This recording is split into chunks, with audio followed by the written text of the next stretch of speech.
Hello friends, welcome to Theerthana kitchens friends. இன்றைக்கி வீடியோவில் மணக்க ருசியான கல்யாண வீட்டு சாம்பார் எப்படி செய்கிறாரு, என்னென்ன சேர்க்குறாரு, எப்படிங்கிறத நம்ம வீடியோவில் பார்க்கலாம். வேறு யாரும் இல்லைங்க, எங்கள் அப்பா தான் சமைக்கிறாரு. எங்கள் அப்பா பெரிய சமையல் மாஸ்டர். பெரிய பெரிய ஃபங்க்ஷனுக்கெலாம் பார்த்திங்கன்னா நீட்டாக செஞ்சு கொடுப்பாரு, டேஸ்ட்டாக இருக்கும். இதே மாதிரி நீங்களும் செஞ்சு பார்த்துட்டு எப்படி இருக்குன்னு கமெண்டில் சொல்லுங்கள். எங்கள் அப்பா நிறைய பேர்த்துக்கு சமைக்கிறதுன்றதுனால அதிகமாக செய்கிறாரு. நம்ம வீட்டுக்கு என்ன நம்ம செய்வோமோ அந்தளவு நம்ம செய்யலாம். நான் சமையல் கற்றுக்கிட்டேன் அப்படிங்கிறது எங்கள் அப்பாக்கிட்டேருந்து தான் நான் கற்றுக்கிட்டேன். வாங்க எப்படி செய்கிறாருன்னு பார்க்கலாம். தண்ணி கொதி வந்ததும் அலசி வச்சுருந்த பருப்பை சேர்த்து மஞ்சத்தூள் சேர்த்து வேக வச்சிட்றாரு. பருப்பு வேகிறது கொஞ்சம் டைம் எடுக்கும் இல்லைங்களா, அதனால் 1/2 லிட்டர் விளக்கெண்ணெய் சேர்த்து நல்லா வேக வச்சுட்டாரு. வேக வச்சுட்டு இந்த சைடு புளி கரைச்சி சாம்பாருக்கு தேவையான மசாலாலாம் சேர்த்துக்கிறாரு.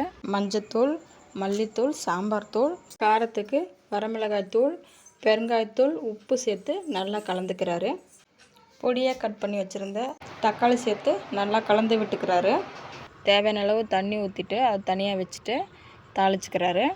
தாளிக்கிறதுக்கு என்னென்ன போடுறாரு அப்படிங்கிறத பார்க்கலாம்.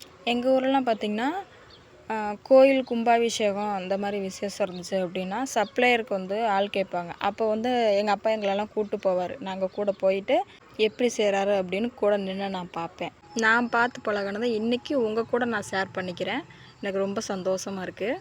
தாளிப்புக்கு நல்லெண்ணெய் சேர்த்துட்டு நெய் சேர்த்துக்கிறாரு. கடுகு, உளுந்தம்பருப்பு, கடலைப்பருப்பு, சோம்பு, பட்டை, கிராம்பு, ஏலக்காய், அனாசி மூக்கு, கல்பாசி, கசகசா கொஞ்சம் சேர்த்துக்கிறாரு. இதெல்லாமே சேர்த்துட்டு நல்லா பொரிஞ்சதும் வரமிளகாய், சின்ன வெங்காயம் சேர்த்து நல்லா வதக்கிக்கிறாரு. வதங்கினதுக்கப்புறமா அவர் மிக்ஸ் பண்ணி வச்சுருந்த மசாலாவை சேர்த்து நல்லா கலந்து விட்டுக்கிறாரு. நல்லா கலந்து கொதித்து வந்ததுக்கப்புறமா ஃபஸ்ட்டு உருளைக்கிழங்கு, முருங்கைக்காய், கேரட், பீன்ஸு இதெல்லாம் சேர்த்து நல்லா கொதி பாதி வெந்ததுக்கப்புறமா கத்திரிக்காயை சேர்த்து வேக வச்சுக்கிறாரு. இப்போ பருப்பும் வெந்துருச்சு, இறக்கி வச்சு கலந்து விட்டுறாரு. தண்ணி எடுத்துட்டு காய் எல்லாமே நல்லா கொதித்து வந்துருச்சு. இப்போது கட் பண்ணி வச்சுருந்த மாங்காயை சேர்த்துட்டு கொதி வந்ததுக்கப்புறம் வேக வச்ச பருப்பை சேர்த்துட்றாரு. காய் பாதி அளவு வெந்திருக்கணும். வெந்ததுக்கப்புறம் தான் பருப்பு சேர்ப்பார்.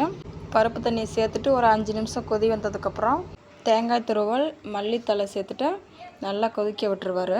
கொதித்து வந்ததுக்கப்புறம் 100 கிராம் வெள்ளை கட்டி உடச்சி சேர்த்துக்குவார். வெள்ளை கட்டி ஏப்பா சேர்க்குறீங்க அப்படின்னு நான் கேட்டப்போ அவர் எனக்கு சொன்ன பதில், நம்ம சாம்பாருக்கு போடுற புளி கொஞ்சம் புளிப்புத்தன்மையாகவும் இருக்கும், அதனால் வெல்லம் சேர்த்தோம் அப்படின்னா கொஞ்சம் இனிப்பாகவும் இருக்கும், புளிப்பாகவும் இருக்கும், அப்போ இன்னும் கொஞ்சம் டேஸ்ட் நல்லாயிருக்கும் அப்படின்னு சொல்லியிருக்காரு. அவ்வளோதாங்க, கல்யாண வீட்டு சாம்பார் ரெடி ஆயிடுச்சுங்க. இந்த வீடியோ பிடிச்சதா லைக் பண்ணி, ஷேர் பண்ணி, கமெண்ட் பண்ணுங்கள். மறக்காமல் சப்ஸ்கிரைப் பண்ணிக்கோங்க. Thank you friends.